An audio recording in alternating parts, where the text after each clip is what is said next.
আসসালামু আলাইকুম গাইস। আজ আমি বুটের ডাল দিয়া কচু শাক রাইন্দা দেখাইম। কড়াইয়ের মধ্যে তেল দিয়া পেঁয়াজ কুচি, এলাচ, দারচিনি, তেজপাতা বাজাম।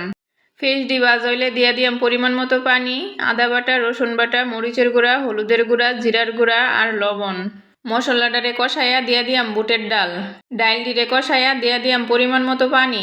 ডাইল দিরে বেশি সিদ্ধ করতাম না, বেশি সিদ্ধ করলে গইলা যাবো গা। মোটামুটি সিদ্ধ হয়ে আইলে দিয়া দিয়াম কচু শাক। কচু শাক দিয়ে আমি আগে আদা মাদা সিদ্ধ করে পানিটা ফালাইয়া সাইকা লইছিলাম। আর বুটের ডালটা আগে বাইজা 10-15 মিনিটের মতো পানিত ভিজাই রাখছিলাম। ডালটা আগে বাইজা নিলে ডালটার থেকে সুন্দর একটা গ্রান বাইর।